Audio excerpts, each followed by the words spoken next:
Bernie's pills are out. And Dotty's claws are in. A new dirty secret has been born. But can Tiff and Keegan survive the fallout? I'm Alex. I'm Rob. And this is the Walford Weekly Podcast.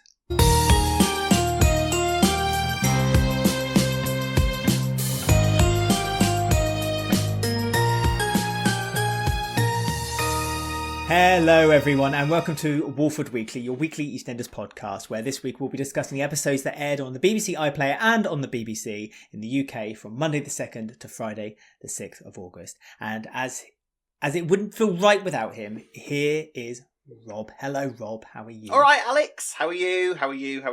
I'm very good. Nothing to complain about. I'm about to take the long trip to see my mum and dad, hence why we're recording a little earlier. Not that anyone would know we're doing this a little earlier than normal, but we are this week. We're going a little earlier. So, I'm going about an 8.5 hour trip to see my mum and dad back down south. Ben keeps reminding me. I'm a proper southern pansy. Ben keeps reminding me that because you up north, you're all the hard nuts, aren't you? Yeah, we are. Ben keeps reminding me. And think hard, man. I do. I mean, if I was to see you down a dark alley, it'd be the equivalent of walking past Phil Mitchell. I'd be shaking in my boots. Pretty much. I'd be like, pretty much walking past like that. Try not to make eye contact. Yeah, I can imagine. Because I can imagine you just That's always throw me against the wall. Don't make eye contact, ever. Strolling down the street like John Travolta, make eye contact with you, and you're like that. Boom! Get out of my way. I don't want anything to do with you. Straight at. No, not you right at. So I'm looking forward to that. But do you know what else I'm looking forward to? Our weekly chat. What's that, of Alex? EastEnders. Because always, I just said my weekly chat of EastEnders, and I am going to start off. There's a delay, I can feel it. Yeah, I'm going to start off with Kat and her helping out Billy on the tat stall because Billy's still selling his tat, and Kat is trying to help him not be homeless anymore. And her first step plan is to buy this very, very expensive record on Phil's credit card without Phil knowing, and to kind of sneakily get Jay to put it on his stall and then be like, oh, have you seen what this record is? And, just prod Billy in the right direction to kind of maybe sell it off again for a profit. So they're helping Billy, but without taking away his pride. But unfortunately, Janet kind of got in the way because who'd have thought it? She's a prog. Who'd have thought it? Last time we saw her, she was DJing and into her dance. Yeah. This is the future of Janet Mitchell. She's just a DJing, progressive, just trendy chick. But I just love the idea of just Janet sat in her room listening to all these sort of. I mean, this is not my music genre at all. I mean, I don't even really have a music genre. You know, me and you have spoken about music genres in the past, and both of us just like listening to game music. So, in the grand scheme of things, it's not really our bag. But I like the fact that this. So Kat's bought this A Dark Side of the Moon, which apparently is a real album. Yeah, Pink Floyd album. Yeah. I feel like I've seen that sort of record art before. So I didn't know whether it's actually possible to buy one for that much online. I feel like she might have just gone on eBay and got massively ripped off. It's like, oh yeah, this is valuable, this thing. Yeah, it's great. But, apparently you can get these record things for quite a lot of money. But I don't know whether I'd buy one off a tatty after top. Yeah, well, I don't know if I'd buy one off a tatty market stall run by Billy Mitchell for over $1,000. I don't know if that's,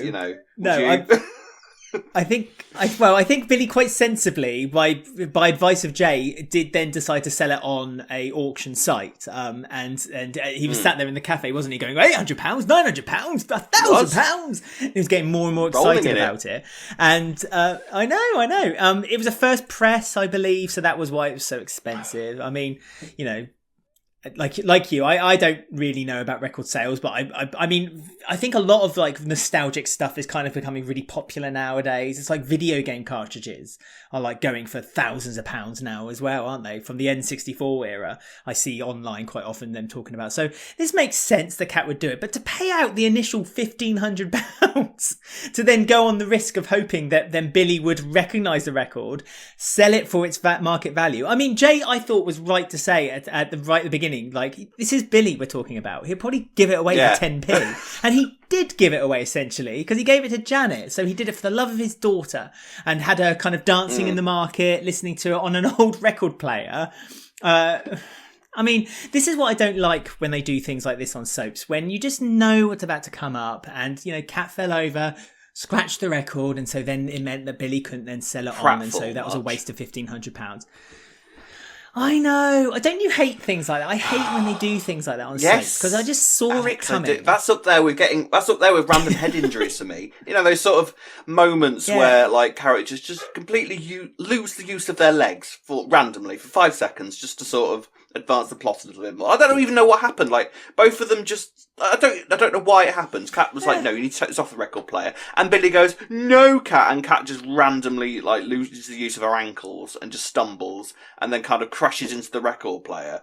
And then the record is, like, scratched or broken, and Janet looks disappointed, and the whole thing's tragic.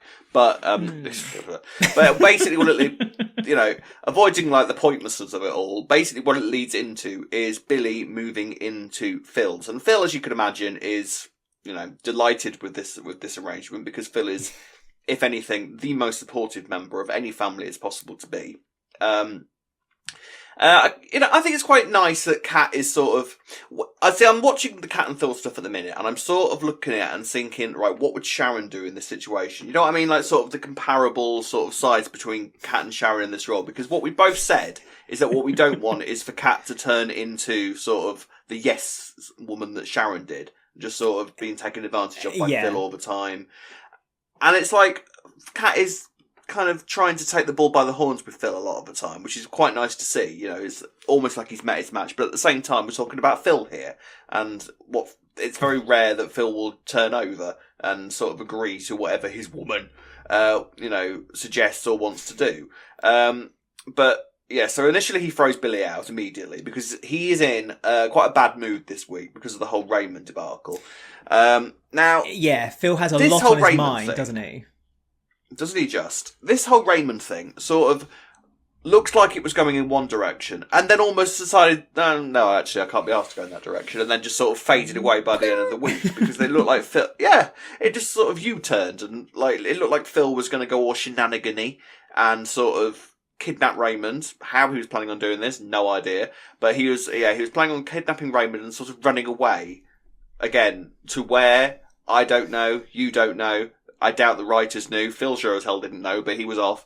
And then Kat, again, sort of went to deal with Denise, and, eventually they sort of came to some arrangement where it would basically go back to how it was before, but Phil promises to behave, which I give, a week before he screws up again somehow. I mean, to be fair, the whole thing is, like, I mean, Denise's only real issue was the fact that Raymond now knows that Phil's his dad. I don't think there's much more for Phil to screw up now, you wouldn't think. It's done, isn't it? Like, that's but does it. Raymond he can't do anything know else wrong. that Phil's his dad? This is the thing. Does Raymond know that Phil's his dad? Because but Raymond doesn't seem to care, though. It's like, even when he was told he's three. He said on the episode, like, did Raymond... Exactly. Raymond doesn't know. Raymond doesn't... He doesn't register that information. Denise cares far more than Raymond does. Is it really that much of an issue? Yeah, exactly. I think Denise. Don't get me wrong. Phil should never have done it, but I think Denise is looking far too deeply into it than it actually needs to be looked into. Yeah. And the only thing that Phil can really do wrong now is sort of take his son to work day, where he'll take Raymond with him to a warehouse robbery on a shenanigan like that. It's the only thing that can really go wrong with it now. So, in theory, this should all be fine now, and Raymond can grow up and be a nice happy child with his mum on one side of the square, his dad on the other.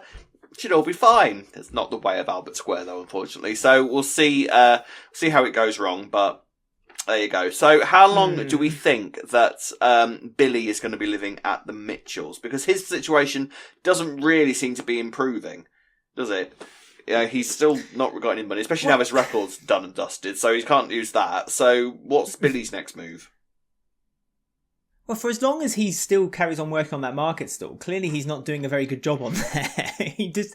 But this is a Billy almost, kind of stock story for Billy, and that is that he's just not down and out and not doing very well. I forgot that I thought he still worked at Ruby's club, but Ben said that he got fired from it. I can't remember that, but I thought that he still had that second job kind of bubbling along in the background.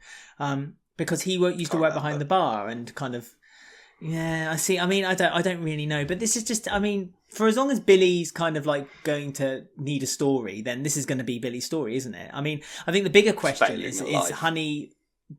Yeah, basically, which we can all relate to, I suppose, in one way or another. But is Honey going to end up kind of moving away from Jay? Or keeping, and going back toward Billy, again, out of sympathy, out of pity. Because that seems to be the only way that Honey kind of goes back to Billy. And this is why it worries me that we're just going all the way back to this typical kind of Billy story, which is he's just a one-story character. And that is he's always trying to get Honey's affections. And, he's a bit of a down and out. Yeah, exactly. But all I can say is after the picture that you guys shared on your Twitter this week when you were watching this week's episode... Now, I don't know if it was just a trick of the light or just, a bit of a sort of helpful camera angle or whatever, but if I was Honey, I would be going nowhere. Nowhere at all. Billy hasn't got a chance if that camera, if everything that picture portrayed is true, but, who knows. Yeah, so... It's you're absolutely right. It's just sort of Billy, sort of doing Billy's thing. I think you're right. I think what ultimately will happen is Honey is going to end up taking pity on him, and then it's going to start causing issues between him and Jay again. But again, I don't see why Honey would ever go back there, because she has got such a better life now. She's not constantly trying to pick up, Billy's disasters after him. She's, Jay is a sensible, reliable human being with, a good sense of what's right and wrong, and is an honest person, everything Billy tends not to be. But I think, yeah, ultimately it's going to be Honey that sort of sorts things out again. But that's Billy's life, isn't it? I just think that they just have nothing. They just can't do anything with Billy because it's just the same story with Billy every time, and it's just, That's just how I think. Can I quickly ask also that they had a Penny reference this week? Jack's daughter, they did, who's in France. Question: do you think Penny could come into the scene or come back onto the soap? Well, I just think they don't say things for no reason recently. This seems to be brought up for. No, they don't. It was quite a random little pairing, and it looked like it sort of gave Jack food for thought, wasn't it? When Phil brought up, because Jack and Phil were doing their sort of sparring thing and sort of throwing barbs at each other. And Phil brought up Penny. Now I've got to be honest, I don't know very much about Penny. I can't remember her barely at all. I think she was. Am I right saying is she in a wheelchair? Is that right? Is that the? Am I thinking of the right character here? Was. Yes. So who's her mum? Who's her mum? Do we know? You've never met her. She was all off screen. It was Jack's first wife, I think. Okay. So it's not like Roxy or anything like that. And she was introduced onto the soap like after Jack had been on the soap for a little while too. But yes, she was. She was. That's the daughter that they're talking about. So Phil had threatened. Okay. Well, kind of threatened, but then Phil kind of went back against it. It wasn't even really a threat. Said, no, I'm not threatening her. I'm just saying. Well, no, it was more like, what would you do if it was Penny, and you were told you can't see her anymore? And then Phil made it sound a bit evil by saying, "What if I made it?" Mm. Yeah, that's right. But then Phil kind of said almost like, well, I could make it that you don't see her anymore. And then Jack was like, are you threatening me? And then Phil was a bit like, oh, no, I'm not actually. So it felt like a loose threat. But I just thought they're like, why mention her name? Yeah, yeah, I'm threatening you. that I might send you a threat. I'm threatening you. I could threaten you, you know. I'm threatening to threat you. But yeah, there you go. So maybe it'd be nice to see. Maybe nice to see. Well, let's be honest. Jack needs more to do because Jack doesn't really do a lot in the grand scheme of things. He sort of growls at Phil and sort of, you know, does whatever Denise wants and is there in the background being sort of the decent policeman of the square. But it'd be nice for him to have like his own sort of story and sort of, come on. It'd be nice to see like I mean, look at the options we've got available to us. All right, we've got you know. Well, I mean, I'm going to talk about Callum and Jack a bit later. If you were in charge, if you were Walford Police Commissioner, and those were your two options, who would you promote to sergeant? You know, given if gun to your head, if those were the two, and D.I. Gaffney, of course, yeah, because he's straight as the day is long as well, isn't he? Yes, well, we are going to be talking about Bernie then, who is still on the diet pills, but not for very much longer because she had a bit of a turn in the market. Of all people who was there to defend her and also look after her, Gray, again, felt a bit ick that they were kind of doing that with Gray. But I don't know. I'd be interested to know what you think about that scene between him and Kheerat. In a second. But first of all, Bernie let out the information to Keegan that Tiff has been giving her the pills. And so now this has caused yet another rift between Tiff and Keegan. But yes, okay, let's first talk about then the Gray and Kheerat scene where Gray, I don't know, it felt strange to me that he was defending Bernie in this way. I know it was to kind of get one up on Kheerat, but it's like using Chantel's name. It was like, but it's mud in it, you know, making it muddy waters there. I felt like he was using the woman that he proclaims he loves so much to get one up on Kheerat. I just felt a bit I think dirty. he was using Chantel as a weapon against Kheerat, wasn't he? Yes, of course Gray would have done that. Gray would have done anything. You know, You reckon? this is Gray's at. Oh, of course he would. Gray is at a stage now where he just has no morals whatsoever. You know, he's pushing people in front of trains and you know, just using anybody. You know, everything that he does. You know, and like going after people on Twitter. Let's not forget that happened. By the way, you know that's still he went after us. Be explored the next time. He did. So, you know, that's the next time to be explored. So, yeah, in the grand scheme of things, nothing Gray does would surprise me these days. And I think he is also quite aware that Chantel and Kheerat had something going on. I don't think he's ever been quite sure what went on.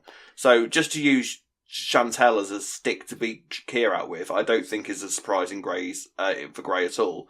To be fair, him and Bernie, I can sort of see why he would sort of be there for her. They have still got to sort of humanise him as far as the Taylors are concerned and sort of keep that, you know, yeah, I'm there for all of you thing, you're all family sort of thing going on. So, it doesn't surprise me he was kind of there for that. Because Bernie, I think, does still have quite a lot of fondness for Gray. And I think Keegan does too, you know, because he's there, like, sort of handing out money for them and all of that sort. And, you know, so there is still that side of things there. But, yeah, Bernie I think this is sort of the end of Bernie's kind of story with the pills, isn't it? Because Bernie collapsed this week. Oh, sure, yeah. Because it turns out, according to the doctors, that Tiff hasn't been giving her diet pills, but she's been giving him amphetamines, which is a completely different thing altogether. Yeah, because it's an MLM, isn't it? So why would they be handing out amphetamines? Because this isn't just like illegal drugs that's being got from an illegal script from a naughty doctor or whatever, or anything like that. This is meant to be a professional MLM outfit, as professional as one of those can be. Yeah, so they're handing out amphetamines. I mean, again, okay, so we've gone into quite a lot of detail about what these diet pills essentially will do to you, and the didn't you just exiting of your body, but like amphetamines, how do you benefit from that? I personally can't get my head around how would you benefit from it just makes you skinny though, doesn't it? Because you get addicted to them. It's like a lot of some drugs do that, don't they? Just naturally make your body kind of thinner. So I'm assuming wherever Tiff's been getting these drugs from, and we don't actually know where she's been getting these drugs from. It could have been from a dodgy website. It could have been from somebody that she knew during the Queen Evie days. Who knows? But we have no idea where she's been getting these drugs from. But yeah, these because if you remember, Bernie was in the gym and her heart rate was going and all that sort of thing, because they're an upper, aren't they, effectively, amphetamines, aren't they, I think. So, that's the sort of thing, and it sort of raises your things and makes your body thinner and all that sort of thing as more you get addicted to them. So it's really not surprising, especially the way that Bernie has been necking these pills, because she's been going through them like Billio, hasn't she? Yeah. Like, even Tiff's been surprised of, like, what, you're finished with them already? Christ. So, yeah, Bernie sort of collapses this week and is taken to hospital, and this all sort of comes out that, she sort of confesses that Tiffany's been the one that's been giving in to her. Keegan is furious. And that sort of leads us into the main reason any of this was happening is because the Keegan and Tiff, who are already on the rocks a little bit because of all the stuff that Tiffany's been doing with her fillers. Again, we've been saying a lot about the fact that there's been this symmetry going on between Bernie and Tiff, but it almost feels like there wasn't really supposed to be. It's kind of like we're noticing it, and the show is almost like, oh yeah, that's nice, isn't it? Yeah, that's great. Oh yeah, that. But without it really being, yeah, well, that's good. Oh, aren't we clever? But it just sort of seems that like there's that sort of thing there that's not really supposed to be, because both of them collapsed this week. But from the thing that they've sort of become addicted to, Tiff is. Because, Tiff keeps having these fillers, despite the fact that clearly nothing that she has done with these fillers whatsoever once has gone right. And both times her face has not reacted well to them. No, because every time she has any kind of this work done on her face, she gets a bad reaction from it. I don't quite... Every time. I don't quite get what's happened to, like, again, is it an addiction? Is it that she just has to do it because it's an addiction now? Like... once, twice, or she's trying to get it better. Maybe because it went wrong the first time, she's trying to correct it the second time. It just felt. I just was screaming at the screen the whole time, thinking, saying, "Why do you keep doing this, Tiff? It's nuts! Like, stop doing this." And it just, I don't know. But I did feel so sorry for her on collapse on the floor, like you said. And again, there was that symmetry. Bernie collapsed on the floor. Tiff collapsed on the floor. Both for doing the vices that they had both kind of, they both had been addicted to. Yeah. But unfortunately, Keegan was a bit too late to find Tiff before he got himself in a little bit of trouble with Dotty. I have to say, I've never really been kind of looked at Keegan in that way. I was quite attracted to Keegan this week. Love Rat Keegan is, I don't know, just sort of. God, Rob. I don't know. I have no idea why. I couldn't tell you why for an instance, but I thought Keegan was. I thought lucky Dotty. Oh yes, because he does end up. Now I'm not going to show off here. I'm not going to pretend that I'm the oracle of the podcast or by any means, but. Once again, I predicted this months ago that Keegan and Dotty were going to end up sleeping together at some point. Now, there is a couple of questions I have about this. Ruby is, absent because clearly Ruby wasn't needed this week in the script. So, characters have time off. But it seems that when Ruby isn't there, Dotty is in charge. Dotty was sat there in Ruby's chair, just getting drunk, using all of Ruby's drink from behind the bar because she was having a stressful time because Vinny was sort of giving her hassle about the time that they slept together and sort of being needy. And Dotty was kind of like, look, we're done, all right, we're friends and that's it. So she's stressed and, has people having a go at her for stuff. So she's getting drunk and then goes and sits in Ruby's office. And Keegan comes to collect up his wages because he's wanting to get drunk because of the argument that he's had with Tiff regarding Bernie and her pills. So he comes into the office, gets drunk, and he's like, I've gone to collect my wages. And Dotty's like, right, yeah, I'll just get those for you. Like, goes into, like, the cabinets and pulls out money for staff and all of that sort of thing. So Dotty's apparently had some form of promotion. And the two of them end up having sex on Ruby's sofa in the office. Now, let us not forget, Alex, that there is a camera in that office because that is the same place that Hunter and Louise did it when Phil went mad with a baseball bat. So that is on camera. Yes. Whether that will be remembered or not, it may be, it may not be, it probably won't be, but, there is supposed to be a camera in there recording every single thing. I don't know how many people have had sex in that office. Like, you could open an OnlyFans from that office's video account. And I presume that Phil still has the password for that CCTV system. So do you think Phil's at home, like, kind of recording these videos? That's another one of his money-making schemes. One of his secret garages is Phil's OnlyFans page. Come to my OnlyFans. Could be. I mean, that's a terrifying thought. Immoral. is the yeah, word. so immoral. Yeah, that too. So yes, we have a brand new secret, hot off the press, is that Keegan and Dotty have had a thing. They've had a tryst. They've had a mad, passionate evening. You know, one of those times where both characters are drunk, and then the opening of the next episode, they've effectively had sex. They've apparently shagged the alcohol out of each other, and both completely sober afterwards. Yeah. Both that was a terrible mistake. We should never do that again. Very bad. And. So Keegan was busy doing that, essentially, while Tiff was on the floor, collapsed, sort of moaning softly to herself. And then Dotty comes home and finds Tiff on the floor, and she goes off to hospital. And the weekends with sort of Keegan keeping this secret from Tiff. And over to you. When does this get exposed? This is, sort of the brand new sort of big old secret that the Square's got at the minute. I have to say, I quite like it, if I'm honest. I do quite like it because I feel like Dotty and Keegan for a while. You like the secret? I like the secret. Yeah. I like because it feels like this is. I quite like the fact that this is something that Tiff and Dot are going to have with each other. Because these two have hated each other since their childhood, essentially. So I quite like that this this thing is going to be there between them. I'm looking forward to the fallout of it. But how long is that going to be? Do you think?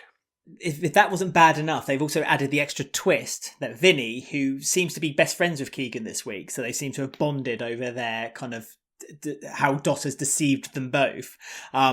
And Vinny has admitted to Keegan after they slept with Dotty and Keegan slept with each other that he does actually love Dotty, and so now he's going to try to gain her affections. So, oh my goodness! So it's quite exhausting. It said, and as you say, that I quite like the affair. I had said like a few weeks ago we haven't had a decent affair on the show for a while, so it's nice because it feels new. It feels a bit fresh. So it feels like they're doing something a little bit not different, but something which is something you normally see on a soap. We haven't seen on EastEnders for a little while properly, and so it's nice to have this kind of secret.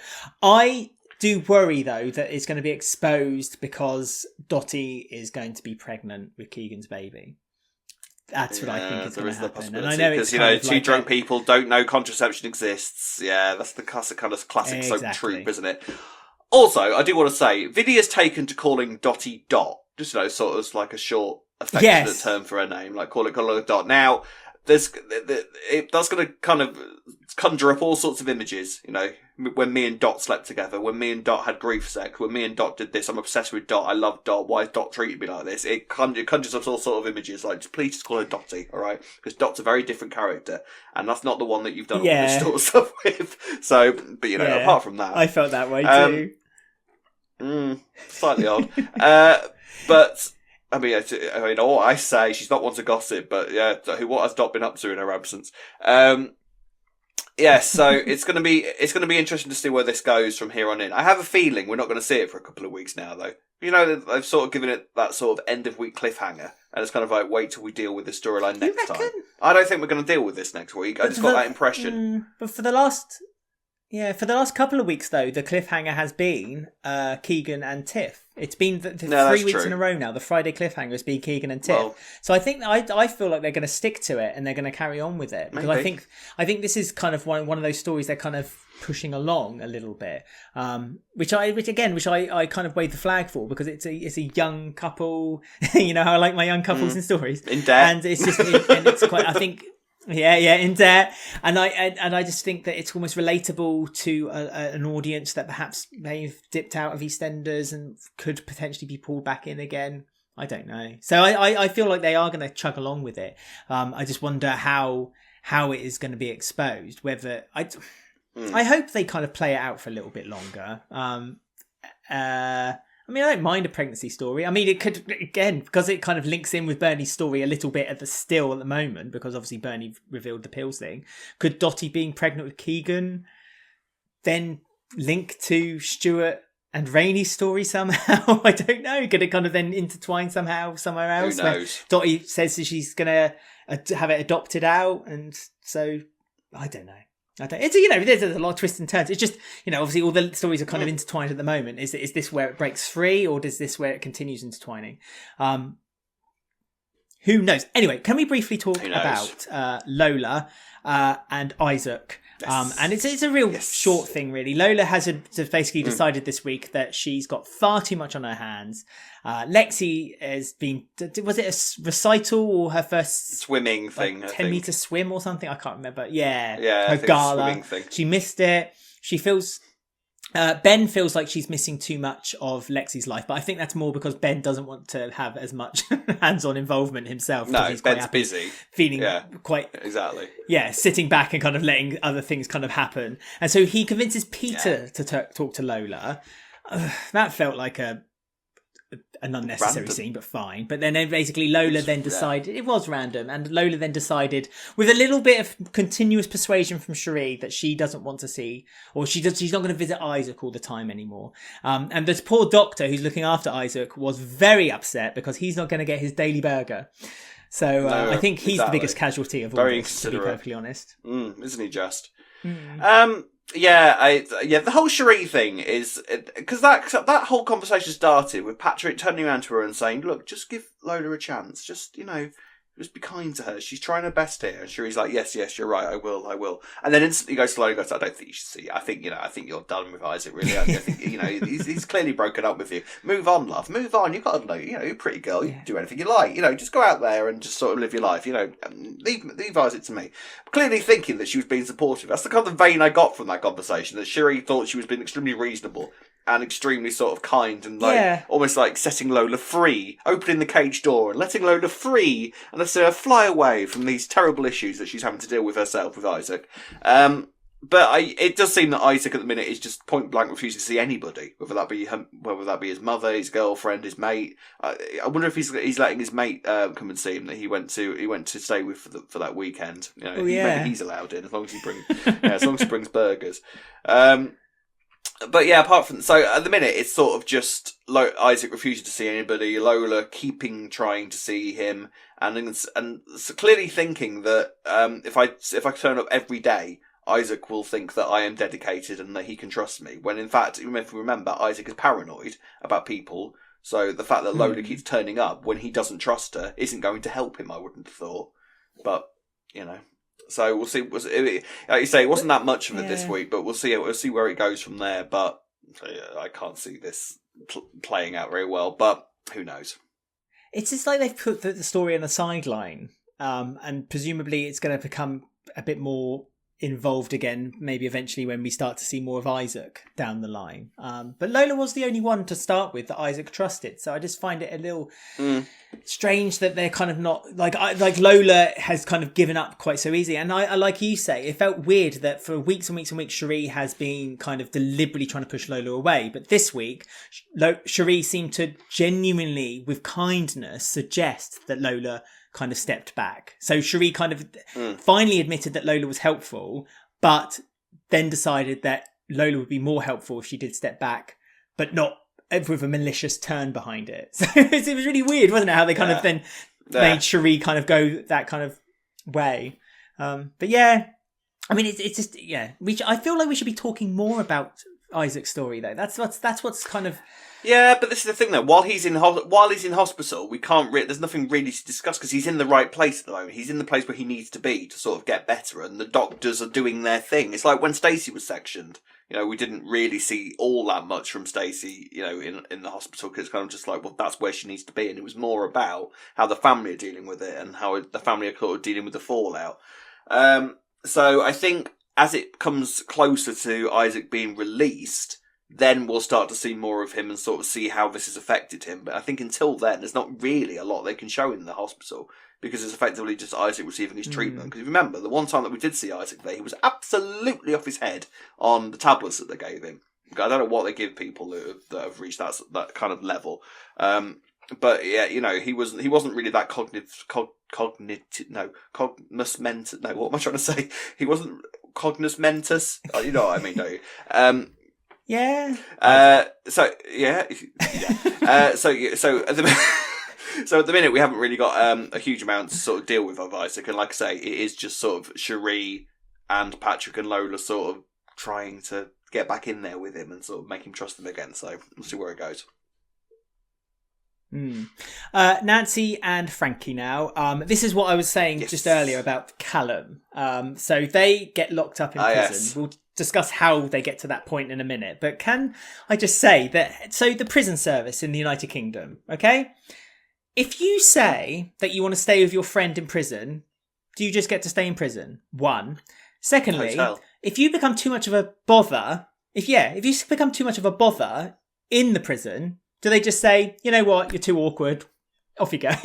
Because that's what happened this week with Callum. Callum literally came, effectively, opened the door twice. Once to say, Frankie, you're free to go because you've not done anything wrong. But Nancy, you did start quite a bad fight there. I'm staying with Nancy. Okay, clunk. You're both free to go because my Sarge said that you're too much of a nuisance. And then I was like, what?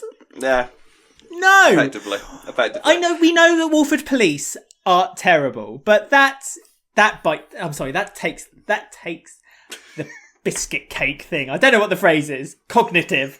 But you know what I mean? I just felt like that takes a cognitive bitus biscuitus. Cognitive bitus biscuitus. Cake. I mean, for a start, I completely agree with you. For a start, I don't know why, but I'd completely forgotten about Callum's sort of involvement. When the prison door opened, Callum was the very last person I expected to see standing there. I was like, what the hell are you doing? Oh yeah, you're a policeman. I've forgot that was his job because he spends so much time breaking the rules and not doing his job properly. It was odd to see him in his official role. Also, you know how they have Ash sort of doing every single job that is possible to do in the NHS, whether that be porter, whether that be maternity nurse, whether that be brain surgeon, whether that be head matron, whether that be cleaner. Ash can do it all. She's head of the NHS. Yeah.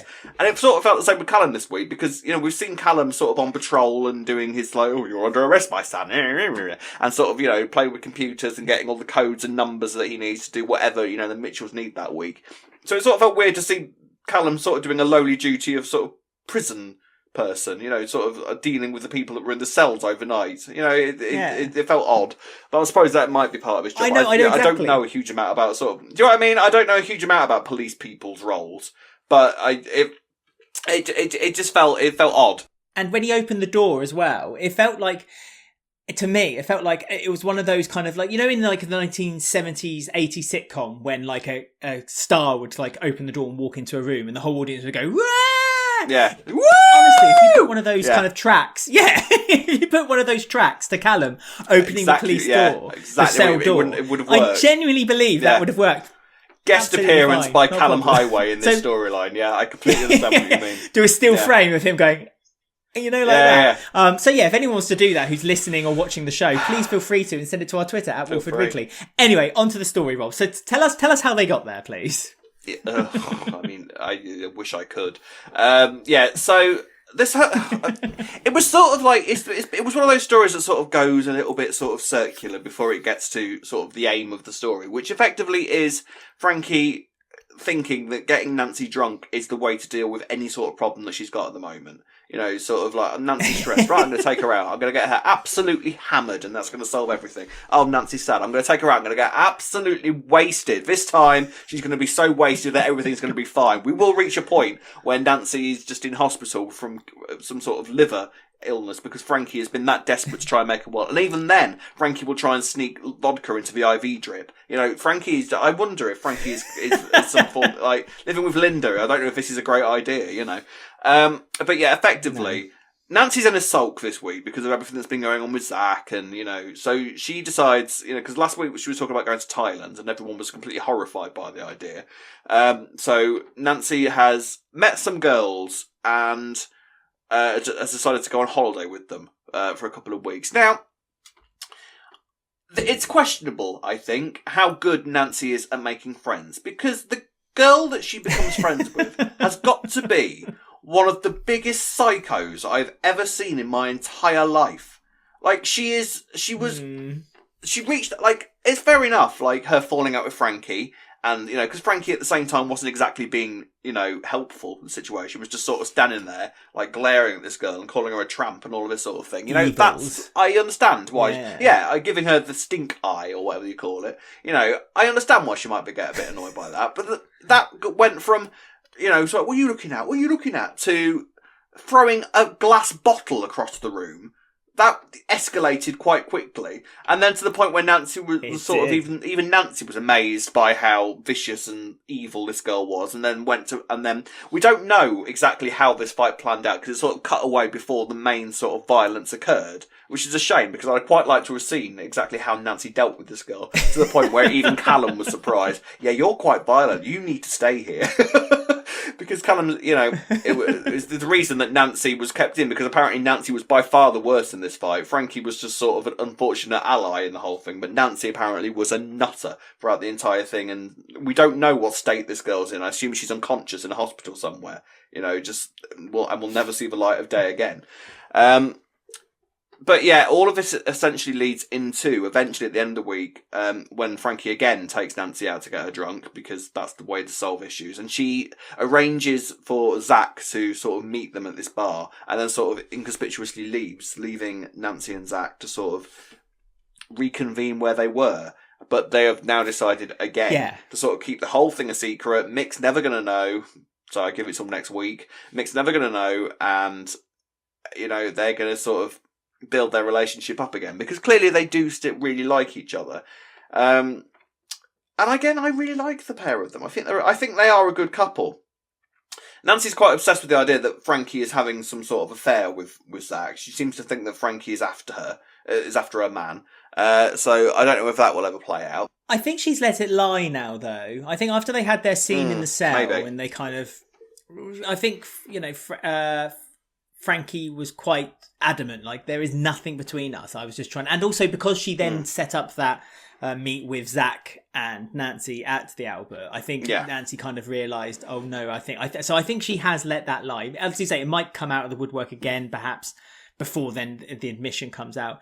I mean, I do like the relationship. Obviously, between Nancy and Zack is nice, but I actually really like the relationship. And you're quite right. It cracks me up every time that Frankie, no matter what, will get out a bottle. Like, here's the solution. Yeah. Alcohol. If in doubt. But I do like the relationship between Nancy. Booze it out. Frankie and Nancy, I think it's really nice. Is there, because I know that you like these characters, is there tones of Ronnie and Roxy kind of developing between them? I see Nancy as a kind of a Ronnie character and Frankie as a kind of Roxy. Oh, see, now I do it the other way around, because if we were to make that comparison, really? I don't think there is much of a comparison. Yeah, but I think that Frankie is more likely to turn into, if out the two of them, I can see Frankie killing for like turning into a bit of a sort of overpossessive half sister than Nancy would, because I think Nancy's a little bit too chilled for that sort of thing. I think Nancy is a bit like Roxy in that regard, because she likes to go to Ibiza and Magaluf and party on down and give it to the live up. So all that sort of thing. So I think that Frankie is probably a little bit more of a sort of slightly overprotective sister. She's so argumentative, Frankie, isn't she? Like, you forget how like leery Frankie can get until she's like put in a situation with a few drinks inside her. Like, just the way that she just starts trouble, doesn't care, just couldn't give a toss. She will just start any fight with anything. So I think it's going to be interesting to sort of see Frankie. As soon as this whole Zack thing's done, it's going to be interesting to sort of see Frankie and Nancy's relationship sort of build and develop over the coming months. Because I don't think there's necessarily a Ronnie and Roxy comparison, but I think it is going to be an interesting relationship to sort of see build. So I'm looking forward to it. But again, how long this will sort of stay hidden, this whole thing of the hit and run, remains to be seen. But I mean, we're only in August, so maybe I give it maybe another month at the most. And I still think that Nancy is going to overhear either a conversation between Mick and Frankie or Mick and Zack, and that's how she's going to find out. That's my official prediction that I'm going to throw into the pot. So I shall be keeping an eye out for that, see if my oracle status and reputation is upheld. I felt a bit sad for Nancy because she mentioned that Tamwa this week and how she didn't really love him. She said she did love him, but she didn't, it wasn't as romantic as she felt like it was with Zack. And I just felt like, again, they were kind of doing a little bit of the dirty on Tamwa, because their relationship on screen when they were on the show seemed quite a mutual relationship. I didn't really feel like Nancy felt like Tamwa wasn't in her depth or was, not good enough for her. And I know that Linda and Mick kind of felt like maybe they weren't the perfect match, but I felt like Nancy. But then was Nancy always kind of illusioning herself, kind of telling herself, "Oh no, it's absolutely fine," and so it made sense for her to say that this week. I just felt like it didn't feel fair that she said that about Tamwa, because I thought their relationship, what we saw on screen, was a good, strong relationship, and he cared for her, and she seemed to care for him too. Yeah, but I think you are also talking, we're also talking about sort of fresh out of divorce, Nancy. I think your perspective is going to be ever so slightly shifted, once you've reached the stage of like, we're divorced now. So I think you're not going to look on that sort of period of your life through the rose-tinted spectacles you might at the time, or slightly sort of earlier into the relationship, especially when you've got an exciting new hunk like Zack. And all, if you wake up in the morning and you've kind of got someone like Zack like lying there, in his big strong arms, and so I think her perception of things might be slightly distorted from what she originally felt with Tam. Her and Tam were a very sweet couple, and I think because they had that whole sort of chalk and cheese thing going on. The interesting thing is that Zack and Tam are completely different people. You had the sort of typical sort of love story between Tamwa and Nancy, because they were so dissimilar that it worked. Whereas I think Zack and Nancy are a little bit more similar. So I think it might be because Nancy has sort of seen more similarities in Zack than she might have done with Tamwa. Zack is sort of a more party boy. He's sort of more of a bad boy. Typically, I think more the person I think that Nancy would typically go for than Tamwa. Whereas Tamwa was sort of your nice, sweet, would do anything for you, uber romantic, sort of quiet, sensitive type. So they are completely different people. So I think because she has started off on this new journey with someone like Zack, it's going to sort of distort the reality of the old relationship, I would think. Okay, I see where you're coming from. I just felt like it was a bit like, no, there must have been something with you and Tamwa at some point. I don't think it was ever a kind of relationship that it was a non-starter. You just kind of, it was comfortable to be with him. But I see where you're coming from, yeah, because it's a new relationship with Zack. But funny enough, you saying, I know you're gushing over Zack's body and and every single part of him, but for Nancy, so I don't think it's about that, is it? I think you are shallower than a kid's pool. I think that Nancy likes Zack's personality, and that's why it kind of, I think it works with them too. And I think it's just a lucky coincidence that Zack's also a very good looking lad. Yeah, he's all right. I suppose, yeah. One final story then. One very final story then. And that is, well, it's a couple of stories. First of all, Dana and Harvey are now moving into the square. Harvey's one step closer to maybe finding out the secret about what Bobby has to hide. Lucy was also mentioned this week, so we'll come back to that in a second. But we also need to talk about, and I thought we'd bring this up first, the fact that Whitney's singing career storyline has begun. Again, singing so she's moved from humming Happy Birthday to singing Happy Birthday to Shrimpy, was it, on his stool? Putting lots of runs. I learnt the word runs this week. Ben told me that was a run that she did. So go, Wow. Even the way you did it. Oh yeah, better. All I need is that beautiful auto-tune. Terry kind of watched from afar with his phone and kind of recorded it. Kind of a weird kind of Grinchy type smirk as he was doing it as well, which I found a little bit terrifying. And Nels introduced his record producer friend, another one of his friends, Jen, who's now trying to convince her to start singing professionally because she could make a huge career in Japan. So, yeah. It's like the voice of Ask Ketchum or something. I mean, I'm officially bringing It Is What It Is out of retirement because I can't see a storyline that this will be better attached to than this. Fine. Do you know what I mean? Just get it done. It's the summer, all right? This is what I keep thinking. Sort of get myself through this ridiculous story. It's the summer, all right? This is what happens during the summer. They bring out some of like the old storylines that they've had in a drawer for years and just sort of apply it, and it doesn't matter because it's going to be over in a couple of months, all right? So, yeah, fine. Whitney's going to be a international pop star for a couple of months, and then it'll be forgotten about by the time her next tragedy arrives, all right? So we're just going to deal with this.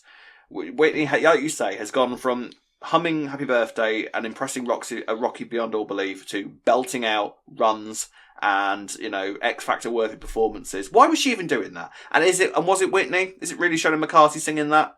Was that actually her? Or have they got some sort of... She has got a good voice, to be fair to Has she got a good voice? McCarthy. Fair play to her. No, she's... Well, if that's her, then really fair play voice. to her. But still, it's the whole thing's... it's... In a weird... the thing is... In a weird way...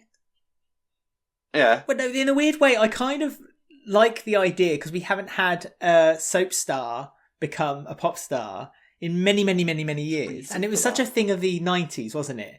Where lots of pop stars... It was, yeah. I know, I'll probably regret saying this.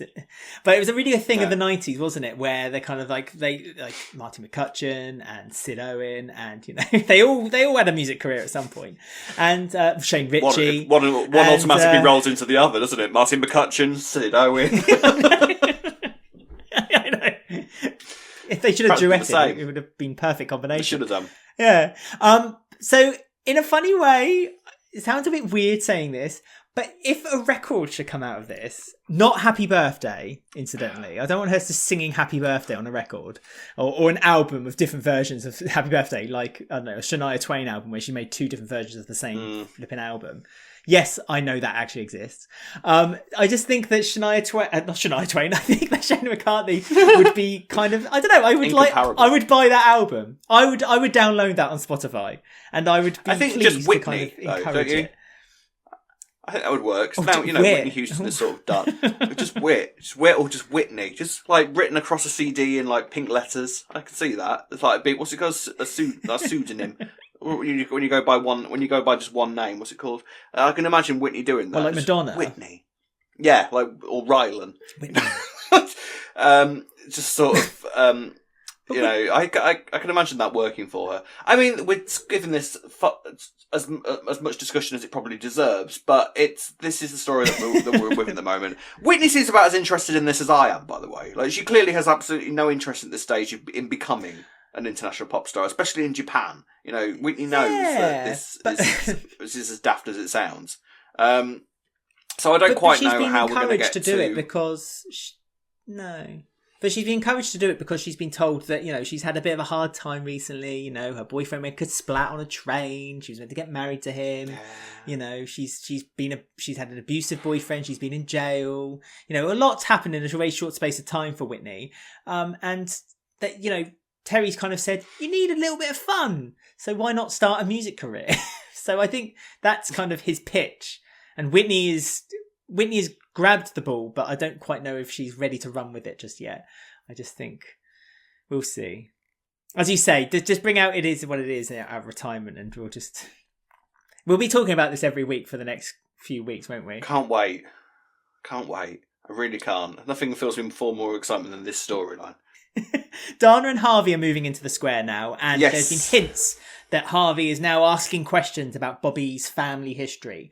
And good old Kathy was able to step in straight away and just said, oh no, she sadly died, but didn't obviously give the details. So I think we're now learning. We've been saying for a few weeks, why is Harvey here? What's the reason for him to be there? And I think we're now learning the reason, and that is that Harvey is going to discover Bobby's secret and what his reaction to it is going to be. And I can't help but think it's not going to be a very good one. Yeah, I still feel that there's more to him though, because I get Dana is worried about him finding out about what sort of, Bobby's past and all that sort of thing, but I can't help but feel that she had more worry about Harvey moving on to the square. I feel like there's some sort of underlying thing that we don't know about yet. Because she seems really reluctant for Harvey to sort of get to know people, especially when he started talking to Terry, and their friendship would start being all for that. By the way, that looks like it could be quite good for them. Because it feels like so long since we've had like 2 blokes of that age just being mates on the square. I can't even imagine the last time that we had something like that. Maybe Phil and Minty. If we have to go back that far, that sort of older guy relationship, it would be quite nice. But yeah, I just feel like there's something else about him. I don't know. I'm not convinced that he is as sort of pure as a driven snow as we seem to be thinking that he is so far. There's something else about Harvey that we're not seeing yet, so I'm waiting for that to come out.